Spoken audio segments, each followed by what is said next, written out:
అందరికీ నమస్తే అండి.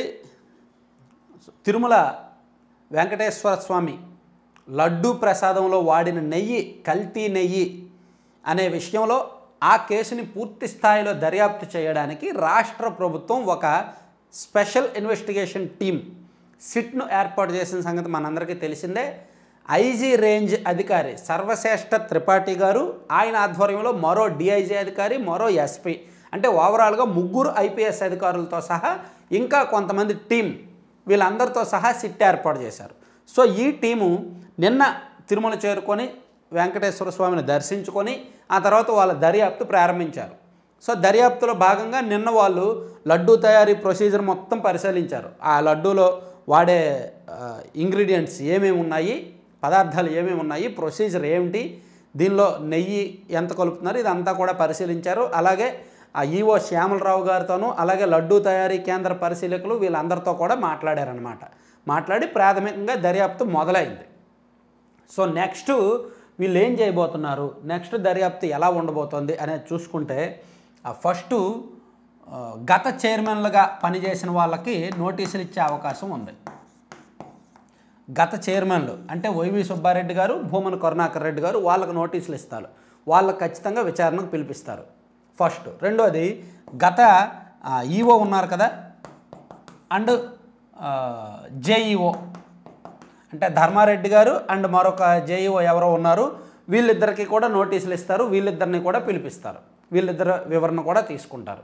ఇది చాలా కీలకమైన ప్రొసీజర్. అలాగే ఈ టెండర్ దక్కించుకున్న సంస్థ ఉంది కదా ఏఆర్ ఫుడ్స్, సో వీళ్ళకు కూడా నోటీసులు ఇస్తారు, వీళ్ళని కూడా పిలిపిస్తారు. ఈ ప్రొసీజర్ కీలకం. ఇదంతా అయిన తర్వాత ఈ టెండరు గత 5 ఏళ్ల ప్రక్రియ, గత 5 ఏళ్ళ మొత్తం ఎప్పుడెప్పుడు టెండర్లు వేశారో అందులో ఎవరెవరు పాల్గొన్నారో అనే మొత్తం వివరాలు తీసుకునే అవకాశం ఉంది. అంటే వీళ్ళకి ఉద్దేశపూర్వకంగానే వీళ్ళకి టెండర్ కట్టబెట్టారా, వీళ్ళ టెండర్ నిబంధనలు అంతకుముందేమో 250 కోట్లు టర్నోవర్ ఉండాలి అనేది రూల్ ఉండేది. సంవత్సరానికి 200 కోట్ల టర్నోవర్ ఉండాలి ఎవరికైనా సరే లడ్డూ కాంట్రాక్ట్, ఈ నెయ్యి సరఫరా కాంట్రాక్ట్ దక్కాలి అంటే. కానీ అధికారంలో ఉన్న వాళ్ళు ఏం చేస్తారంటే వాళ్ళకు అనుకూలమైన కంపెనీకి టెండర్లు ఇవ్వాలి అనుకుంటున్నప్పుడు ఆ కంపెనీలో ఏవైతే వెసులుబాట్లు ఉన్నాయో ఆ కంపెనీకి తగ్గట్టు రూల్స్ మార్చేస్తారు.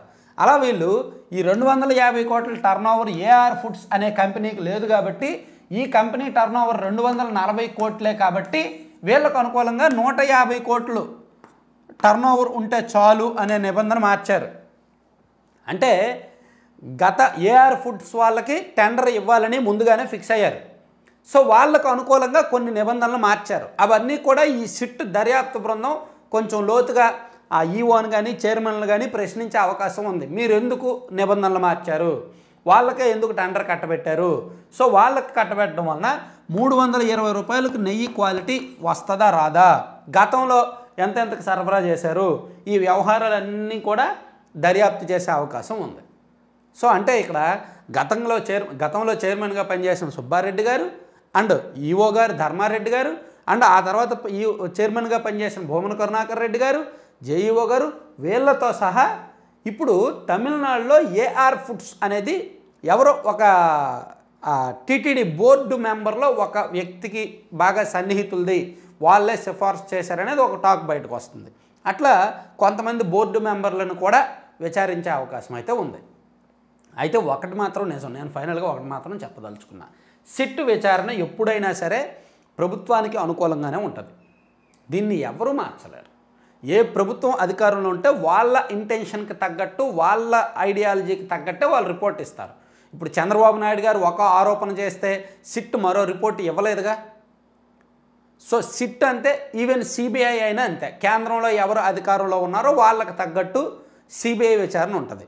అందుకే ఎప్పుడైనా సరే ఇటువంటి అతిపెద్ద కాంట్రవర్సీస్ జరిగినప్పుడు న్యాయ వ్యవస్థను నమ్ముకోవడం మంచిది. ఇప్పుడు అంతో కొంత కల్మషం లేనిది స్వయం ప్రతిపత్తితో స్వతంత్రంగా నడుస్తున్నది న్యాయ వ్యవస్థ మాత్రమే. సో అందుకే నిజంగా దీనిలో వాస్తవాలు తెలియాలి అంటే సిట్టింగ్ జడ్జీలతో విచారణ చేయించడమే మంచిది. అలాగే నేను ఇక్కడ సిట్ దర్యాప్తు తప్పు పట్టట్లేదు, వాళ్ళ పని వాళ్ళు చేసుకొని. కానీ మనబోటి సామాన్యులు నమ్మాలి అంటే మాత్రం న్యాయ వ్యవస్థ అనేది కరెక్ట్గా ఉంది, కల్మషం లేకుండా ఉంది కాబట్టి సుప్రీంకోర్టు నుంచి కానీ హైకోర్టు నుంచి కానీ విశ్రాంత న్యాయమూర్తులతో ఒక టీం ఏర్పాటు చేయాలి. ఆ టీం ఒక కాల పరిమితిలో ఒక 30 రోజులో 40 రోజుల్లో కాల పరిమితి విధించి ఈ లడ్డు వ్యవహారంలో పూర్తి స్థాయిలో దర్యాప్తు చేయమని చెప్పాలి. వీలైతే గత 10 ఏళ్లలో నెయ్యి సరఫరా విషయాలను మొత్తం బయటకు రాబెడితే బాగుంటుంది. అలాగే ఈ కల్తీ వ్యవహారం కూడా మొత్తం రాబెడితే బాగుంటుంది. సో ఎప్పుడైనా సరే వాస్తవాలు తెలియాలి అంటే న్యాయ వ్యవస్థను నమ్ముకోవడం మంచిది. ఇప్పుడు సిట్ దర్యాప్తు బృందం దర్యాప్తు చేస్తుంది, రిపోర్ట్ ఇస్తుంది, కొంతమంది మీద కేసులు కడతారు, ఛార్జ్ షీట్లు వేస్తారు, వాళ్ళని వీలైతే అరెస్ట్ చేస్తారు, న్యాయస్థానానికి వెళ్తారు. అప్పుడు న్యాయస్థానమేగా తేల్చాలి. న్యాయస్థానానికి వీళ్ళు నిజానిజాలన్నీ కూడా వీళ్ళకి లభించిన ఆధారాలు, రిమాండ్ రిపోర్టు, ఛార్జ్ షీట్లు, దానిలో పేర్కొన్న అంశాలు, దానికి ఆధారాలన్నీ కూడా వీళ్ళు న్యాయస్థానానికి ఇవ్వాలిగా. అప్పుడు న్యాయస్థానం యాక్సెప్ట్ చేస్తే వీళ్ళు కోర్టులో చెప్పగలిగితే ఓకే. ఈలోగా కాలయాపన జరిగిపోతూ ఉంటుంది, ఏళ్ళకేళ్ళ గడిచిపోతాయి. నోటీసులని, బెయిల్లని ఇవన్నీ కూడా సంవత్సరాలు గడిచిపోతాయి.